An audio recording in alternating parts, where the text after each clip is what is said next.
नमस्कार मैत्रिणींनो, महिला विश्व या कार्यक्रमामध्ये मी तुमची सखी ज्योती हातेकर तुम्हा सर्वांचं मनापासून स्वागत करते. मैत्रिणींनो, केवढ्या आनंदी स्वरात मी तुमच्याशी संवाद साधते आणि तोही अगदी सहज. ही सहजता, हा आनंद आपल्या प्रत्येकीला मिळाला आहे तो महिलांना शिक्षणाचं स्वातंत्र्य प्राप्त झालं म्हणून. आज आपल्याला बघायला मिळतं की महिला प्रत्येकच क्षेत्रामध्ये खूप आघाडीवरती आहेत आणि सांगण्याची गरज नाही आहे. आपल्या सगळ्यांना माहिती आहे की आज आपल्याला शिक्षण मिळतं आहे आणि आपली एवढी प्रगती होते आहे तर त्यासाठी महात्मा ज्योतिबा फुले आणि सावित्रीबाई फुले यांनी प्रचंड कष्ट आपल्यासाठी उपसलेले आहेत. पहिली मुलींची शाळा त्यांनी सुरू केली. मैत्रिणींनो, अशाच स्त्रियांसाठी, मुलींसाठी कार्य करणाऱ्या विदर्भ कन्या आपण त्यांना म्हणू शकतो, त्या मनुताई बापट यांचं देखील आपण आभारी असलं पाहिजे. आपल्या अकोल्यातनं त्यांनी लेडीज होम क्लास सोसायटीची स्थापना केली आणि आपल्याला बरीच दालनं खुली करून दिली आहेत. त्यांच्याविषयी आपल्याला अजून जाणून घ्यायचं आहे आणि त्याच अनुषंगाने आज आपण अकोल्यातल्या मनुताई कन्या शाळेच्या मुख्याध्यापिका ज्या आहेत सौ ऐश्वर्या धारसकर यांना आमंत्रित केलेलं आहे. नमस्कार मॅडम. नमस्कार. ऐश्वर्याताई ज्या आहेत त्या जवळपास 2009 पासून मनुताई कन्या शाळेमध्ये कार्यरत आहेत आणि 2020 पासून त्यांनी मुख्याध्यापिका या पदाची धुरा सांभाळलेली आहे. बरोबर. आणि भरपूर तळमळीने त्यांचं शाळेसाठी कार्य सुरू असतं. आज आपण मुख्यत्वे करून ज्यांचे आपण नाव ऐकतो मनुताई, तर त्यांच्याविषयी बोलणार आहोत. सर्वप्रथम मॅडम, मी या महिला विश्व कार्यक्रमामध्ये तुमचं स्वागत करते. धन्यवाद. मला असं वाटतं की आपण आपल्या विषयाला सुरुवात करूया ती अशी की मनुताईंचं बालपण जे आहे तर तिथपासून आपण सुरुवात करायला काही हरकत नाही. काही हरकत नाही. अच्छा. तर त्यांच्या बालपणाविषयी आपण सांगूया. त्यांचं शिक्षण कुठे झालं? त्यांच्या बालपणाविषयी बोलायचं झालं तर इंग्रजांचा जो काळ होता त्या काळामध्ये त्यांचं बालपण गेलेलं आहे. त्यांचा जन्म म्हणजे स्वातंत्र्यापूर्वीचा काळ होता, तो स्वातंत्र्यपूर्वीचा काळ होता. तर त्यांच्या घरामध्ये जी परिस्थिती होती, आपण त्या काळाच्या परिस्थितीचा एक अंदाज घेऊ शकतो की स्वातंत्र्यपूर्व काळामध्ये भारतातील, महाराष्ट्रातील, अकोल्यातील कशी परिस्थिती असू शकेल त्यावेळेला. तर त्यांच्या घरीसुद्धा म्हणजे बालविवाहाची अशी प्रथा होती. त्या काळी ती समाजामध्ये प्रचलित अशी प्रथा होती आणि त्या प्रथेनुसारच मुलींचं लग्न लवकर व्हायचं. आणि त्यांचं बालपण म्हणजे त्यांचा जन्म हा तेल्हारा या ठिकाणी झालेला होता 1882ला. आणि घरामध्ये देशप्रेमी लोक होते असं आपण म्हणू शकतो, परंतु त्यावेळेसची जी परिस्थिती होती त्यानुसार त्या प्रथासुद्धा सुरू होत्या. त्यावेळी बालविवाह, केशवपन अशा प्रथांना सामोरे त्या काळच्या महिलांना जावं लागायचं. आणि अशाच याच्यामध्ये त्यांचाही बालविवाह वयाच्या 12व्या वर्षी झाला आणि नशिबाचं एक फेरा असा म्हणावा की त्यांनाही वैधव्य प्राप्त झालं होतं वयाच्या 13व्या-14व्या वर्षी. आणि मग त्यावेळेला त्यांचं शिक्षण पूर्ण असं झालेलं नव्हतं. कदाचित घरीच प्राथमिक शिक्षण त्यांचं झालेलं असेल. मग बालविवाह त्यांचा झाला तर त्या तेल्हाऱ्याच्या, आणि तिथून मग त्या अकोल्यात आल्या की कुठे त्यांचा विवाह कुठे झाला? विवाह त्यांचा पुण्याला झाला होता. म्हणजे पुण्याचे शंकर शेठ बापट यांच्याशी त्यांचा विवाह वयाच्या 12व्या वर्षी झाला होता. म्हणजे मुळातच ही जी मनू होती, लहान मनू आपण म्हणूया की तेल्हाऱ्यातनं त्या डायरेक्ट पुण्यासारख्या मोठ्या शहरात गेल्यात. पण नशीब त्यांचं खराब की वैधव्य त्यांना प्राप्त झालं. मग पुढचा प्रवास काय त्यांचा? मग त्या बालविधवा झाल्यानंतर त्या त्यांच्या अकोल्यामध्ये परत आल्या. अकोल्यामध्ये पण त्यांच्या काकांकडे, त्यांच्या नातेवाईकांकडे त्या राहत असत. आणि मग तिथे त्यांना थोडीशी प्रेरणा घरातूनच मिळाली आणि घरातूनही लोक समाजकार्य करणारे होते. तर त्यांनाही असं वाटलं आणि मग त्यांच्या कुटुंबियांनी निर्णय घेतला की ह्यांचं पुढील शिक्षण आपण करायचं आणि ह्यांना स्वतःच्या पायावर आपण उभं करायचं. तर असा विचार करून मग त्यांना पुण्याला शाळेमध्ये दाखल केलं. हुजूरबागा शाळेमध्ये त्यांचं शिक्षण झालेलं आहे. तर त्या ताराबाई मोडक यांच्या समकालीन त्या होत्या आणि त्यांच्यासोबतच त्यांनी हिंगणे येथे हुजूरबागा शाळेमध्ये त्यांनी शिक्षण घेतलं.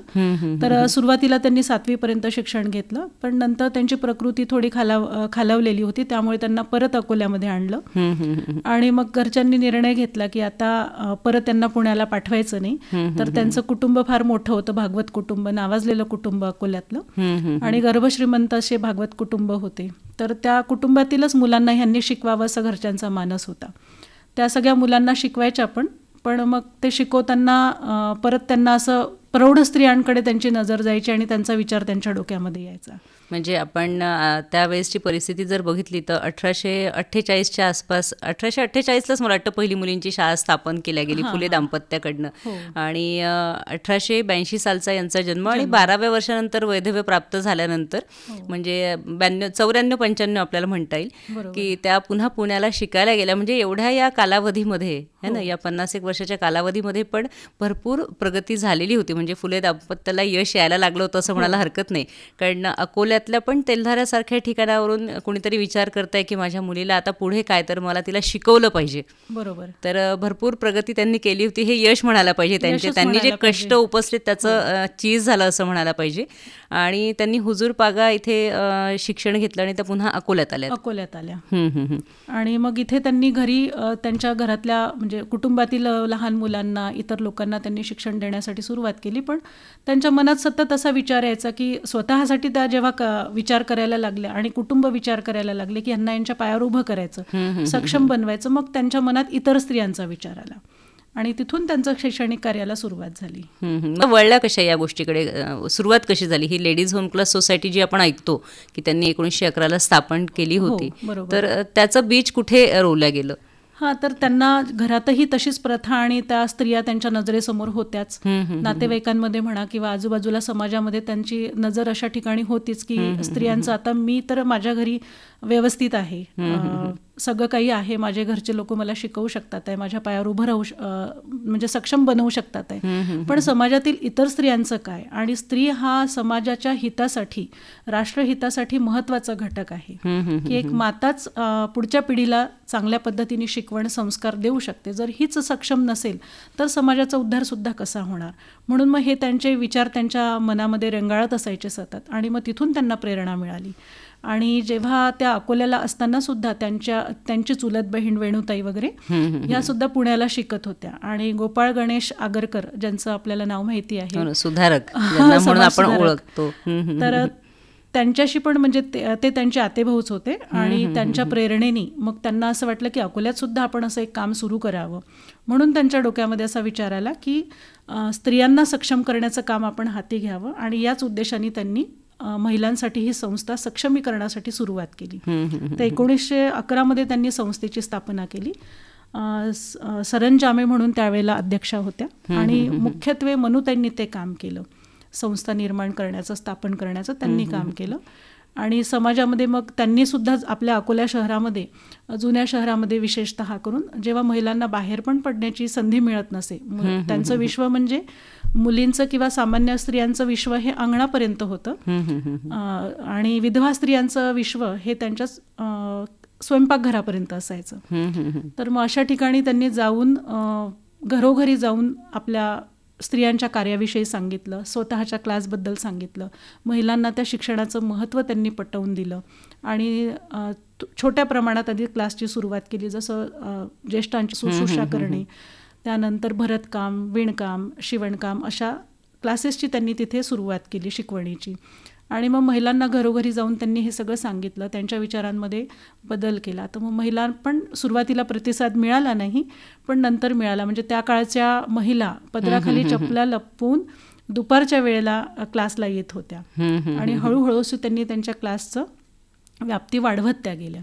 हो ना, म्हणजे जिथे आपण बघतो आहोत की ह्या ज्या बालविधवा ज्या माहेरी परत आलेल्या आहेत किंवा ज्या घरी राहत आहेत, त्यांना स्वयंपाकघर माझघराच्या बाहेर पण त्यांचं विश्व नव्हतंच. त्यांनी ही जी लेडीज होम क्लास सोसायटी स्थापन केली तिथपर्यंत घेऊन येणं आणि त्यांना शिक्षण देणं ही एक खूप मोठी गोष्ट आहे.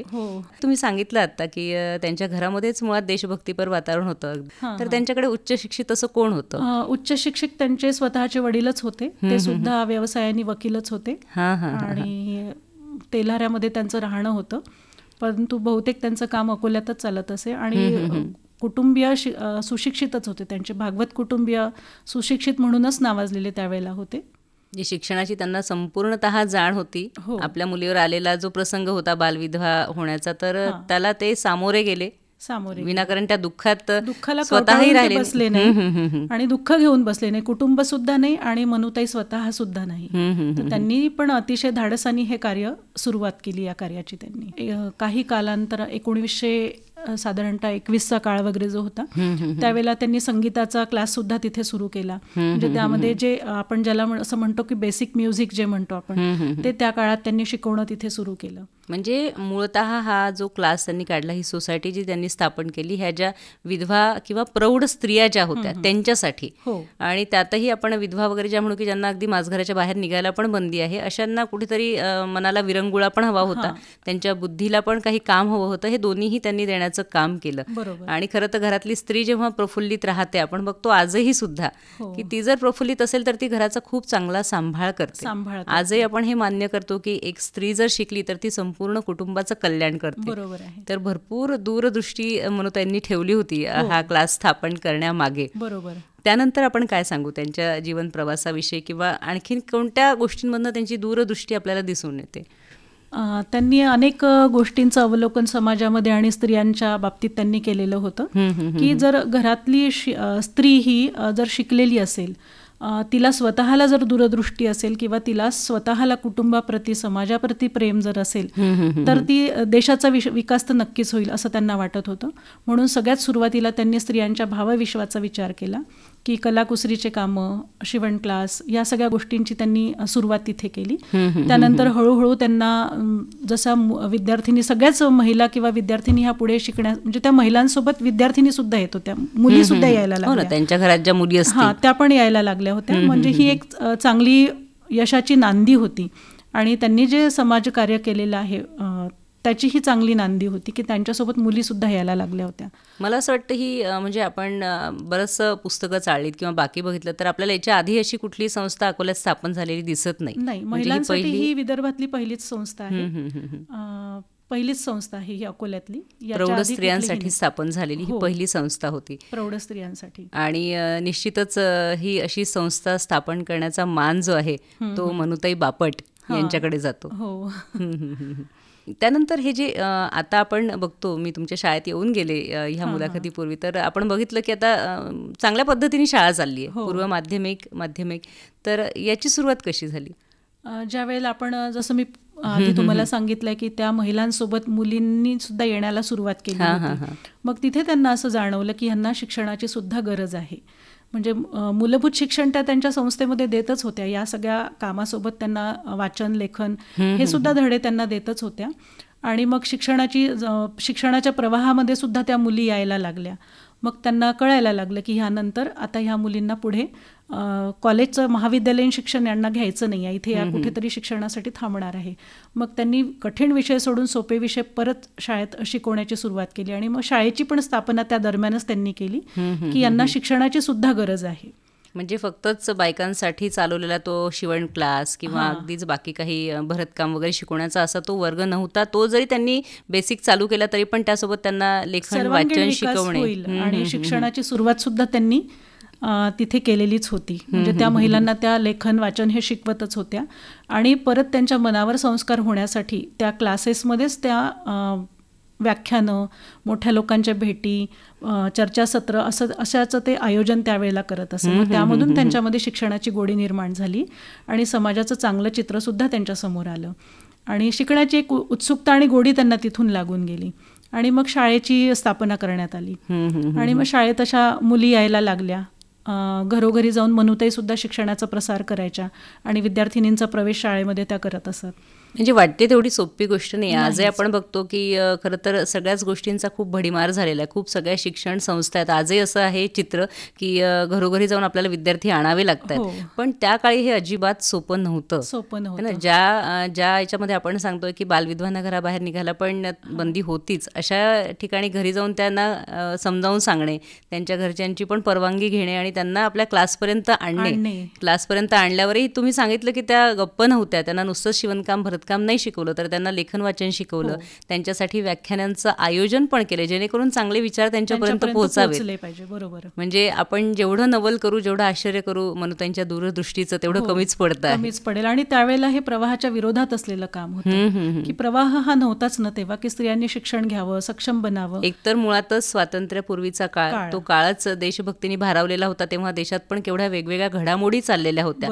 अशा वेळेला एका कोपऱ्यामध्ये यांची एक वेगळी घडामोड चालली होती की घरातली स्त्री जी आहे तिला मला सक्षम बनवायचं आहे, मला तिला शिकवायचं आहे, मला तिला तिच्या कुटुंबाला पण एक ती सबळ आधार देऊ शकली पाहिजे आणि तिला सुद्धा समाजामध्ये सन्मानाने ताठमानेने जगता यायला पाहिजे, हा सुद्धा त्यांनी विचार त्यावेळेला केला. आणि हे सगळं शक्य त्यांच्या शिक्षणामुळेच होईल म्हणून त्यांनी हा ध्यास घेतला. आणि त्यानंतरचं पुढचं कार्य आपण काय सांगू? ही संस्था स्थापन झाल्यानंतर आणखीन पुढे बाकी काय हालचाली घडल्या संस्थेच्या बाबतीत? संस्थेच्या बाबतीत हालचाली म्हणजे इमारतीच्या बाबतीत झाल्या. सुरुवातीला त्यांनी म्हणजे कुटुंबियांचं त्यांना सहकार्य भरपूर मिळालं, जसं भागवत कुटुंबीय, आगरकर कुटुंबीय यांचं त्यांना सहकार्य या सगळ्या गोष्टीमध्ये मिळालं. आणि त्या दरम्यान मग त्यांना जागेची अडचण भासायला लागली. तर सुरुवातीला त्यांनी भाडेतत्वावर अशी जागा वगैरे घेतली होती. त्यावेळेस त्यांना जी आपली सरकारी जागा आहे ती त्यांना थोडी भाडेतत्वावर देण्यात आली होती आणि नंतर ती त्यांना पूर्ण दान स्वरूपात दिल्या गेली ती. हो ना, मी तुम्ही मला आपण जेव्हा भेटायला आले, मी मुलाखत घेण्याआधी तुम्ही मला पुस्तक दिलं होतं. मला असं वाटतं तुमच्या शाळेच्या मुख्याध्यापिका ज्या आहेत, आमच्या शाळेच्या माजी मुख्याध्यापिका रजनीताई घैसास, तर त्यांनी त्यांच्या एमएडचा प्रबंध तुम्ही मला सांगितलं की मनुताईंवर केला आहे. तर त्यांच्या पुस्तकात मी पण वाचल्याचं मला आठवतं की सुरुवातीला त्यांनी काकासाहेब भागवत जे आहेत त्यांच्या घरीच क्लासेस घेतले होते ना भाड्याच्या खोलीमध्ये. आणि त्यानंतर मग संस्थेची प्रगती पाहून सिव्हिल सर्जन कर्नल फ्लॉवर यांनी टाउन डिस्पेन्सरीची इमारत जी आहे तर ती प्रत्येक सरकारकडनं त्यांना त्या संस्थेला विनामूल्य मिळवून दिली होती त्यांना. आणि मग त्यानंतर त्या बिल्डिंगचा म्हणजे इमारतीचा पण विकास केला. सुरुवातीला थोडं 2 रूमचं बांधकाम केलं होतं. जशी जशी विद्यार्थिनींची संख्या वाढत गेली, संस्थेची प्रगती होत गेली, तसं बांधकाम सुद्धा वाढवत आज खूप छान दिमाखामध्ये ती इमारत आजही तशीच आहे तिथे. आणि त्या स्थिती म्हणजे चांगली ठेवलेली ती इमारत आहे, त्याची काळजी घेतलेली आहे आणि सुंदर याच्यात आपलं एक अकोल्याचं वैभव म्हणून ती इमारत आजही आहे तिथे. त्यावेळेसची ती त्यांना मदत करणारे भरपूर कुटुंबीय होते, पण तरीही ही सोपं काम नव्हतं की शाळेसाठी परवानगी काढणे, शाळेसाठी इमारतीची तजवीज होण्यासाठी जाऊन भेटणे, त्या मुलींना त्यांची घरच्यांची परवानगी घेऊन शाळेत आणणे, त्यांना शिक्षण देणे, त्यांना समाजाच्या हा जो एक चांगला प्रवाह होता त्यामध्ये आणून सोडणे. बरोबर. तर तुम्ही सांगितलं की त्यांनी व्याख्यानांचं पण आयोजन केलं होतं. तर असे काही उदाहरणं आहेत का की कुणाकुणाची व्याख्यानं झाली, कुणाकुणाचं मार्गदर्शन त्यांना मिळालं? अकोल्यातलं जे नामांकित जिल्हा रुग्णालय, स्त्री रुग्णालय आहे, तर तिथे त्या कार्यकारिणीमध्ये त्या सदस्य म्हणून होत्या. तर तिथल्या सुद्धा कार्यकारिणीतल्या लोकांना, डॉक्टर्स लोकांना सुद्धा त्या इथे व्याख्यानासाठी, चर्चा सत्रांसाठी बोलवायच्या. तसेच प्रमिलताई ओक ज्या आहेत त्या अशा ज्या कोणी त्यांच्या संपर्कामध्ये येत असत त्यांना ते तिथे बोलवत असत आणि त्यांच्याद्वारे प्रबोधन त्यांचं केलं जात होतं महिलांचं त्यावेळेला. म्हणजे तुम्ही सांगितलं की सर्वांगीण विकासावर त्यांचा भर होता की आरोग्यविषयक माहिती पोहोचली पाहिजे, सध्या देशात काय घडामोडी चालू आहेत त्याबद्दलची माहिती पोहोचली पाहिजे, त्याला जर हातभार लागणार असेल तर तो पण लावता आला पाहिजे. आणि अजून एक मी सांगू इच्छिते की त्या काळात त्यांनी जसा सर्वांगीण विकास महिलांचा व्हावा हा विचार केला, त्यात अजून एक अशी भर त्यांनी घातली होती की जसं ते व्याख्यानं आयोजित करत होते तर त्या दरम्यान त्यांनी वाचनालयाची सुद्धा निर्मिती केली होती आणि तिथे मग महिलांना वाचण्यासाठी सुविधा त्यांनी केली होती. आणि लोकसहभागातूनच त्यातून नियतकालिके, मासिके, पत्रके, वर्तमानपत्र याची उपलब्धता त्यांनी तिथे करून दिली होती की जेणेकरून महिलांना वाचनाची गोडी निर्माण व्हावी आणि समाजात कुठे काय घडामोडी चालल्या आहे ह्या त्यांना माहिती व्हाव्यात म्हणून. तर ते सत्यभामा नावाचं वाचनालय सुद्धा त्या संस्थेमध्ये चालत होतं त्यावेळेला. म्हणजे नुसतंच लिहायला वाचायला नाही शिकवलं तर वाचनाची गोडी निर्माण व्हावी, त्यांना सकस असं वाचन पण करायला मिळावं त्याची पण तजवीज त्यांनी केली होती त्या काळी केली होती. आणि त्यासाठी पण त्यांना बरेचसे कष्ट घ्यावे लागले असतील वाचनालयासाठी, कारण जेव्हा एक वर्ग वाढतोय किंवा एक तुमचं काम वाढतंय तेव्हा तुम्हाला पुन्हा मदत मिळवणे, पुन्हा ते सगळं उभारणे पहिल्यापासून. जशी जशी प्रगती म्हणजे विद्यार्थी संख्या वाढत गेली, संस्थेची प्रगती होत गेली, तसं तसं लोकसहभाग पण त्यांना वाढवावाच लागला तेव्हा. आणि त्यांचा समाज संपर्क हा भरपूर होता, त्यामुळे त्यांचं काम पाहून त्यांना लोक आपणहून मदत करायचे त्यावेळेला, की हे खूप समाजहितकारक असं काम असल्यामुळे लोक पण आपणहून त्यांची प्रगती पाहून त्यांना मदत करायचे. 100 इतर शाळांनी केव्हाच गाठलेली आहे. बरोबर. आणि असं 100 वर्षाचा इतिहास तुमच्या शाळेला खूप मोठी आनंदाची बाब आहे. आणि या सर्व याच्यात मी जेव्हा शाळा बघितली मॅडम, तर तेव्हा मला असं एक खूप मोठी यादी तुम्ही लावलेली दिसली, की खूप मोठ्या मोठ्या लोकांनी या शाळेला भेटी दिल्या आहेत. तर त्याविषयी आपण सांगू.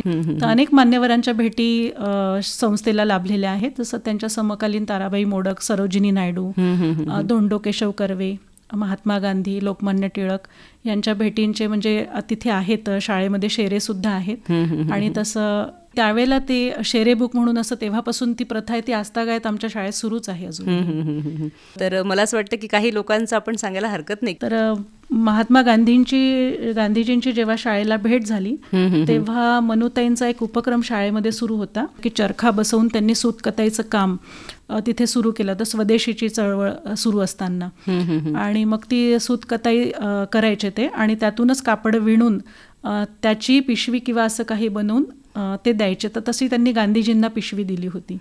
तर मग गांधीजींना ते खूप आवडलं, आणि मग त्यांनी तिथे शेरा दिलेला आहे संस्थेला, शाळेला, की इथे हे जे आहे हे मला फार आवडलेलं आहे, संस्थेची प्रगती दिसते आहे, आणि पुढेही भविष्यामध्ये असंच व्हावं की ते स्वदेशीची खादींचा उपयोग इथे व्हावा. तो कुठलंही विदेशातील कापड इथे वापरू नये आणि स्वदेशीच इथे वापरल्या जावं, असं त्यांनी शेरा दिलेला आहे गांधीजींनी. आणखीन महर्षी अण्णासाहेब कर्वेंनी जेव्हा शाळेला भेट दिली होती 1918 म्हणजे साधारणतः 1912 पासून ते 1936 पर्यंत भेटींचा असा एक दाखले आहेत आपल्याकडे शाळेमध्ये. तर त्यामध्ये अण्णासाहेब कर्वे जे आहेत, तर त्यांनी असं म्हटलेलं होतं की मी या क्लासेसविषयी, संस्थेविषयी ऐकलं होतं आणि मला इथे भेट देण्याची खूप इच्छा होती. आणि त्यांनी भेट दिली शाळेला, आणि त्यांनी खूप समाधान व्यक्त केलं की सगळीकडे त्यांनी शाळेमध्ये, संस्थेमध्ये फिरून बघितलं, आणि खरोखर इथले जे संस्थापक आहेत मनुताई वगैरे, ह्या स्वतः जातीने लक्ष देतात, म्हणून इथे एवढी प्रगती, असा त्यांनी शेरा दिलेला होता. त्यानंतर सरोजिनी नायडू यांनी पण 1918 संस्थेला भेट दिली. तर त्यामध्ये त्यांनी सांगितलेलं आहे की योग्य दिशेने आणि व्यवहाराला धरून इथे कार्य चाललेलं आहे, असा शेरा त्यांनी दिला होता. काही इंग्रज अधिकाऱ्यांची नावं पण मी वाचली होती त्या यादीमध्ये. अधिकाऱ्यांची पण त्यावेळेला 1921 मध्ये सर फ्रँक स्लाय यांनी संस्थेला भेट दिली होती. तेव्हा त्यांनी विद्यार्थी संख्येबाबत समाधान व्यक्त केलं होतं, की सुरुवातीची विद्यार्थी संख्या काय आहे आणि आजची काय आहे, याबद्दल त्यांनी समाधान व्यक्त केलं होतं. आणि त्या काळाचे गव्हर्नर सुद्धा, त्यांनी सुद्धा शाळेला भेट दिली होती. सर मॉन्टेग्यू बटलर जे आहेत, त्यांचे नाव मी त्या यादीमध्ये वाचलेलं आहे. मोठ्या लोकांचे शेरे, मान्यवरांचे शेरे आहे. तर त्यांनी भरभरून कौतुक संस्थेचं त्यावेळेला आणि मनुताईंच्या कार्याचं केलेलं आहे. ही संस्थेची उपलब्धीच आपण त्याला म्हणूया. हे सगळं कार्य जेव्हा मनुताईंचं सुरू होतं, तर त्याच्यामध्ये आपण बघितलं की त्यांना कुटुंबियांची साथ तर होती, पण सोबत काम करणारे जे त्यांचे सहकारी होते, तर त्यांना पण मानावंच लागेल आपल्याला की त्यांची साथ, यांना सबळ साथ मिळाली. तर असं कोणाकोणाचा आपल्याला उल्लेख करता येईल? विशेषत्वाने काशीताई लिमये यांचा आपल्याला उल्लेख करता येईल, कारण की मनुताईंची प्रकृती नंतर खूप खालावत चालली होती आणि त्यांना काम करणं थोडं शारीरिकदृष्ट्या शक्य नव्हतं. तर 1900 म्हणजे त्यांनी संस्थेचं अध्यक्षपद, मुख्याध्यापिकापद, त्यानंतर अध्यक्षपद आणि अशा वेगळ्या वेगळ्या जबाबदाऱ्या त्यांनी पार पाडल्या. पण प्रकृती अस्वास्थ्यामुळे मग त्यांना हे काम नंतर शक्य होत नव्हतं. तर मग त्यांच्या सहकारी काशीताई लिमये, त्यासुद्धा बालविधवाच होत्या. त्यांनी सुद्धा त्यांना संस्थेच्या कार्यामध्ये खूप मदत केली आणि 1934ला त्यांनी या सगळ्या कार्यातून मनुताई निवृत्त झाल्या आणि त्यांनी ही सगळी जबाबदारी त्यांच्या सहकारी काशीताई लिमये यांच्यावर सोपवली. त्यांनी सुद्धा जसा मनुताईंचा आदर्श डोळ्यासमोर ठेवून ज्या पद्धतीने मनुताईंनी संस्था चालवली, संस्थेचं कार्य केलं, त्याच तत्वांवर, त्याच पद्धतींवर त्यांनी काम केलं आणि त्यांनी सुद्धा अध्यक्ष, संस्थेच्या सचिव, नंतर मुख्याध्यापक अशा वेगळ्या वेगळ्या पदांवर त्यांनी काम केलं. आणि विशेष म्हणजे या दोघींनी सुद्धा संस्थेचं जे काय कार्य केलं ते निर्वेतन केलेलं आहे. त्यांनी कुठलाही मोबदला त्यांच्या कार्याचा या संस्थेतून घेतला नाही. उलट मनुताईंनी सुद्धा शेवटी त्यांच्या त्या काळातली 3000 रक्कम ती संस्थेला त्यांनी दिली होती, त्यांच्याकडे असलेली. तसंच काशीताईंनी सुद्धा तन मन धनानी संस्थेला सेवा दिलेली आहे. तर पूर्ण त्यांनी काशीताईंवर सोपवलं होतं. आणि म्हणूनच आम्ही आजही संस्थेमध्ये, मनुताईंचं 21 जुलैला निधन झालं होतं, तर 21 जुलैला दरवर्षी आणि 17 फेब्रुवारीला काशीताईंची पुण्यतिथी आम्ही दोघींचीही समान शाळेमध्ये साजरी करत असतो. कारण की ह्या दोघीही तेव्हा प्रसिद्धीच्या विन्मुख होत्या. त्यांना कुठल्याही प्रकारची प्रसिद्धी आवडत नव्हती. पुष्पगुच्छ दिलेला आवडायचा नाही, सत्कार केलेला आवडायचा नाही. मग त्यांच्या पश्चातच प्रतिमेला हार घालण्याची संधी इतर लोकांना प्राप्त झाली. तेव्हापासून मग त्यांची पुण्यतिथी, त्यांना श्रद्धांजली आम्ही दरवर्षी शाळेमध्ये, संस्थेमध्ये अर्पण करत असतो. आज शाळेमध्ये काय काय कुठले क्लास चालले? ती जी लेडीज होम क्लास सोसायटी होती, तर तिचं आजचं स्वरूप काय आहे? लेडीज होम क्लास सोसायटीचं आजचं स्वरूप जर विचारलं तर जो आमच्या संस्थेचा आत्मा आहे त्यावेळेसचा शिवण क्लास, तो आजही आमचा सुरू आहे शाळेमध्ये. आजही तिथे अनेक विद्यार्थिनी, महिला, ज्या गरजू मुली आहेत त्या सगळ्या तिथे शिवणकलेचे धडे घेतात. आणि त्याच्यामध्ये अधिक प्रगती म्हणून मग आम्ही ड्रेस डिझायनिंगचा कोर्स आणि शासनमान्य कोर्स तिथे चालतो. तर तो तिथे चालतो. आणि परत शाळेमध्ये सुद्धा आमच्या विद्यार्थिनींना शिवण क्लासचे धडे आम्ही देतो. संगणकाचं शिक्षण पण कालानुरूप त्यांना आम्ही देत असतो की आजच्या काळाची गरज म्हणून, तर ती सुद्धा तिथे आहे. तर त्यासाठी आजही जसं पूर्वी मनुताईंना सगळ्यांचं सहकार्य मिळायचं, तसं आजही आम्हाला समता फाउंडेशनचं सहकार्य मिळालेलं आहे. आणि त्यांच्या सहकार्याने आजही आमचा मुलींसाठीचा चाललेला जो शालेय विद्यार्थिनींसाठी ड्रेस डिझायनिंगचा कोर्स आणि कॉम्प्युटरचे कोर्सेस असं आमचं तिथे सुरू आहे. तर 5वी ते 10वीच्या सगळ्या विद्यार्थिनी आजसुद्धा ते शिकतात. त्यांचं मध्यंतरी मी एक त्या पुस्तकामध्ये किस्सा मला वाचल्याचा आठवतो की ब्रिजलाल बियानी यांच्या घरी त्या जेव्हा गेल्या, तर तो सांगा ना. त्या जेव्हा तिथे त्या भेटीला गेल्या, कारण की त्या नेहमी मदतीसाठी सगळ्यांकडे आवाहन करायच्या. तर त्यांच्याकडे जेव्हा त्या गेल्या तेव्हा त्यांना दुरूनच मनुताईंना पाहून त्यांना असं वाटलं की आता ह्या काहीतरी मला मदत मागायला आल्या आहे, आर्थिक मदत म्हणा किंवा इतर आर्थिक मदत मागायला आल्या असं त्यांना वाटलं होतं. परंतु जेव्हा त्यांचा प्रत्यक्ष संवाद झाला तेव्हा त्यांच्या असं लक्षात आलं की मनुताईंनी त्यांना सांगितलं की नाही, अशा कुठल्याही मदतीसाठी मी आलेली नाही आहे, तर तुम्ही समाजातले प्रतिष्ठित नागरिक आहात, तर आमच्याकडे शाळेमध्ये सगळ्याच समाजातल्या मुली शिकतात, पण तुमच्या मारवाडी समाजाच्या सुद्धा मुली आमच्या शाळेमध्ये तुम्ही पाठवा आणि सगळ्या महिलांच्या विकासासाठी एक आम्हाला संधी द्या, असं त्यांनी त्यांना आवाहन केलं. आणि तेवढं बोलून त्यांनी त्यांना विनंती केली. मग त्यांना खूप आश्चर्य वाटलं. म्हणजे त्यांचा पहिला जो समज होता की माझ्याकडे कोणीतरी आर्थिक मदतीसाठीच आलं असेल बा असं त्यांना वाटलं. तर त्याही काळी मनुताई फिरत असत ना आर्थिक मदतीसाठी. खरं पाहिलं तर मनुताईंनी त्याहीपेक्षा मोठी मदत त्यांना मागितली होती की तुमच्या घरच्या मुली जर तुम्ही पाठवल्या तर तो इतरांसाठी आदर्श असेल आणि इतरही लोक त्यापासून प्रेरित होतील. आणि जे समाजातले नामांकित लोक असतात, प्रतिष्ठित लोक असतात, तर त्यांचा एक पगडा असतो समाजामध्ये. जर त्यांनी त्यांच्या घरच्या मुलींना पाठवलं म्हणजे इतर मुली सुद्धा शिक्षणासाठी प्रवृत्त होतील, असा त्यांचा उद्देश होता त्यावेळेला. पण मनुताईंनी तर खूप तळमळीने हे कार्य केलं, खूप जिद्दीने त्यांनी ही संस्था उभारली आणि तिचा विकास पण केला. पण त्यांच्याही नंतर आपण जेव्हा बघतोय बाकीच्या मुख्याध्यापिकांचं जेव्हा मी वाचलं, जसं रजनीताई घैसस आहे, त्यांनी पण भरपूर त्यांचं योगदान शाळेला दिलेलं आहे. मैत्रिणींनो, ऐश्वर्याताई धारसकर ज्या आहेत तर त्या पण भरपूर तळमळीने शाळेसाठी काम करतायत. आणि त्याचं एक उदाहरण म्हणजे जिथे मनुताई शिकल्यात तर तिथे ऐश्वर्या मॅडमनी भेट दिली आहे. तर तो अनुभव सांगा थोडा तुमचा, त्या शाळेला तुम्ही व्हिजिट दिली, ती तुम्ही का दिली? त्यांच्या अनेक असं जे लिखाण शाळेमध्ये उपलब्ध आहे मनुताईंविषयी, त्यामध्ये अनेक ठिकाणी मी हा उल्लेख तिथे वाचलेला आहे की त्या हुजूरबागा शाळेमध्ये शिकल्या. मग पुण्याला गेलं की नेहमी मला असं वाटायचं की यांना ही प्रेरणा कुठून मिळाली एवढं मोठं कार्य करण्याची. तर जिथून प्रेरणा मिळाली तिथे आपण जाऊन बघावं असं माझ्या मनात खूप तळमळ होती. आणि तो मनुताईंच्या आशीर्वादानेच मला तो योग आला आणि मी त्या शाळेला भेट दिली. तेव्हा त्या शाळेमध्ये जसं आता आमच्या मनुताई कन्या शाळेमध्ये आहे तसंच तिथे सुद्धा काही गोष्टी त्यांनी जपून ठेवलेल्या आहेत. आणि तिथल्या ज्या कार्यरत मुख्याध्यापिका आहेत त्यांच्याशी मी भेट घेतली, त्यांच्याशी सुद्धा मी बोलली, त्यांना सुद्धा खूप आनंद झाला. आणि त्यांनी मग मला परत त्यांच्या संस्थेच्या अध्यक्षा, सचिव यांच्याशी सुद्धा भेट घडवून दिली. संपूर्ण शाळेचं मला त्यांनी एक फेरफटका मारून पूर्ण शाळेचं दर्शन त्यांनी मला घडवलं. त्या काळचं त्यांचं जे तिथे हॉस्टेल आहे, आजही आहे ते हॉस्टेल, ते सुद्धा त्यांनी दाखवलं. आणि त्यांना खूप अभिमान वाटला की आमच्या शाळेच्या विद्यार्थिनींनी विदर्भात जाऊन असं एखादं प्रवाहाविरोधात काम करून नावलौकिक करावं, याचा त्यांना खूप आनंद वाटला. मनुताईंनी जे कार्य या ठिकाणी अकोल्यामध्ये केलेलं आहे, जी संधी सगळ्या महिलांना त्या काळात त्यांनी दिलेली आहे, तर मला एवढंच म्हणावंसं वाटेल की तो वारसा आपण चालवायला हवा. म्हणजे आम्ही तर त्या शाळेचे कर्मचारी म्हणून किंवा त्यांच्या संस्थेचा एक भाग म्हणून आम्ही तर हा चालवणारच आहोत, परंतु ज्या लोकांनी महिलांसाठी काम केलं आहे तर त्यांनी सुद्धा तो वारसा पुढे चालवायला पाहिजे. तर एक स्त्री जर शारीरिक, मानसिक आणि बौद्धिकदृष्ट्या जर सक्षम झाली तर ती नक्कीच देशाच्या प्रगतीला मोठा हातभार लावू शकते. नक्की. आज आपण आलात आणि मनुताई बापट यांच्याबद्दल, त्यांच्या जीवनकार्याबद्दल, त्यांची जी शैक्षणिक त्यांचं धोरण होतं तर त्याबद्दल आमच्या मैत्रिणींना माहिती दिलीत. त्यासाठी मी आकाशवाणी अकोलातर्फे आपले आभार मानते आहे. धन्यवाद. धन्यवाद.